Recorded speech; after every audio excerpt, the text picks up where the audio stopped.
За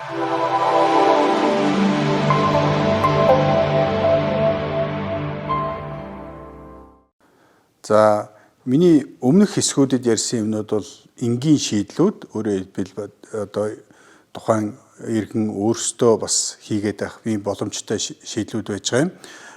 Зүгээр яг иж бүрэн агаар сахилтын систем төлөвлөе. Гэхдээ тэр нь илүүтэй нөгөө нэг халаах зардал нь бага байхаар ийм систем шийдэх гэх юм бол ийм дулаан эргүүлэн ашиглагчтай агаар сахилтын систем гэдгийг ашигладаг. За энэ бол ерөнхийдөө яг амны орон сууцнд зориулсан шийдэл байх жишээтэй. Гэхдээ ийм шийдлийг маш олон газрууд бас Монголд нийлүүлэх боломжтой байдаг. За ямар онцлогтой вэ гэх. Тэгэхээр энэ дотроо өөрөө ийм дулаан солилцууртай. Энэ бол агаар-агарын дулаан солилцуур гэж байгаа. Нөгөө зайлуулж байгаа буюу сорж одоо бохирдсан агаарыг сороод хаяхад тэр нь өөртөө халтсан агаар байдаг.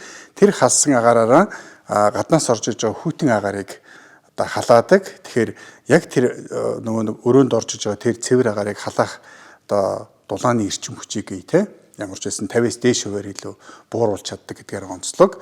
Тэгэхээр ер нь нөгөө нэг манайд бас агаар сахилтын системүүдийг түгээмэл ашигладаггүй. Нэг ялангуяа өвлийн үйлрэлд ашиглахгүй байгаа гол шалтгаан бас нөгөө нэг тэр хүйтэн агаарыг халаахад их эрчим хүч зарцуулдаг. Тэрнээсээ уялдаад бас татгалзаад байдаг. Эсвэл халаалтын систем тэр агаар сахилтын системийн одоо дулааны ачааллыг тооцоогүйгээс эргээд хүйтэн байгаад байдаг. Тэгэхээр эхний ээлжинд агаар сахилтын системийг одоо зогсоодог, хаадаг нөгөө нэг сорох сараажлуудаа скотчддаг гэдэг ийм асуудлууд үүсдэг. Тэгэхээр тэр асуудлыг шийдэж байгаа зүйл нь тэр зардлыг бууруулж байгаа шийдэл ийм дулаан эргүүлэн ашиглагч гэдэг ийм шийдэл юм байгаа.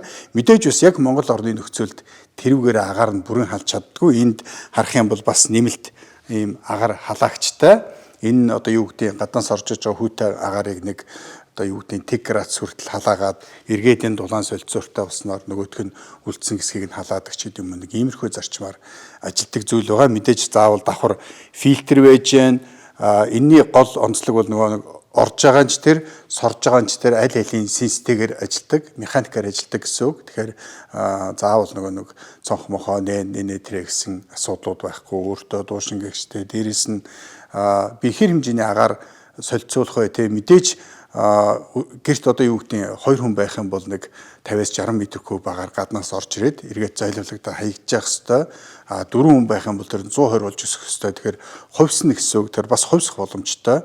Яг стандартууд нь дийлэнхдээ 3 шаталтай ч гэдэг юм уу эсвэл бүр одоо инвертертэй байх юм бол өшөө олон шаталтайгаар өөрчлөх юм боломжтой байдаг. Тэр ер нь тэгэхээр эцэст нь базаад хэлэхэд бол яг үнэхээр одоо иж бүрэн агаар сахилтын системтэй болёо гэх юм бол ийм рекуператор буюу дулаан эргүүлэн ашиглагч гэдэг нэртэй ийм агаар сахилтын систем илүү үр дүнтэй байдаг. Тэгээд дотроо заавал нэмэлт талаагчтай байх ёстой. Эргээд фильтрүүдээ бас хялбар солих боломжуудыг харах хэрэгтэй юм. Яг нь энд бол цэвэр шорооны фильтр байж байгаа. Шороо буюу тоосны фильтр илүү утааны гэх юм бол бас нэмэлтээр орж болдог. Эргээд идэвхжүүлсэн нүүрсэн фильтр зэрэг нэмж болдог. Гэхдээ эргээд тэр нөгөө фильтр солих ашиглалтын зардлыг бас нэг жоохон нэмэгдүүлдэг сул талтай. За ямар ч байсан ийм систем байх ёстой юм. Тэгээд мэдээж энд нийтдээ нэг 4 төрлийн хоолой орж гардаг. Сорж байгаа, хайж байгаа, гаднаас оруулж ирж байгаа, тэгээд өрөөнд өгч байгаа гэсэн ийм 4 гаргалагтай байдаг. Тэрүүгээр ингээд холболтуудаа хийгээ явдаг. За зүгээр ихэвчлэн дүүжин таацны доогоор хоолойнуудыг хийгээ явах юм бол үр дүнтэй байдаг. Энийг нь техникийн өрөөндөө барилуулдаг гэсэн эсвэл коридортой таазныхаа цаана хийдэг гэсэн иймэрхүү арга барилуудаар хийдэг. Яг хөө зүгээр үйлдвэрлэгч болон янз янзын шийдлүүдийг санал болгодог. За ямар ч байсан ийм төхөөрөмжтэй байхад бид нар нэгдүгээр маш сайн цэвэр агаартай байж чадна. Нөгөөтэйгөр бас агаарыг халаахад хэрэгтэй эрчим хүчний зардлаа 50-с илүү хувиар бууруулж болдог. Сүүлийн үед пассив барилга энэ төргээл баахан ийм барилгууд бас түгээмэл яригддаг болоод байгаа. Тэгэхээр тэр газрууд бол ерөнхийдөө ийм системээс гадна энэ дотроо илүү өндөр үр ашигтай гэсэн ийм хувилбарууд байдаг.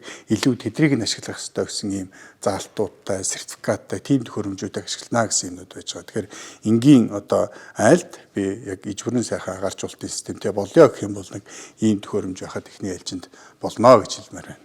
За ерөнхийдөө саяын миний ярьсан энэ зүйлүүд бол агаар сахилтаа яаж сайжруулах вэ? Ингийн болоод бас иж бүрэн ийм шийдлүүдийг та бүхэнд танилцууллаа. За тэгээд анхаарал тавьсанд баярлалаа.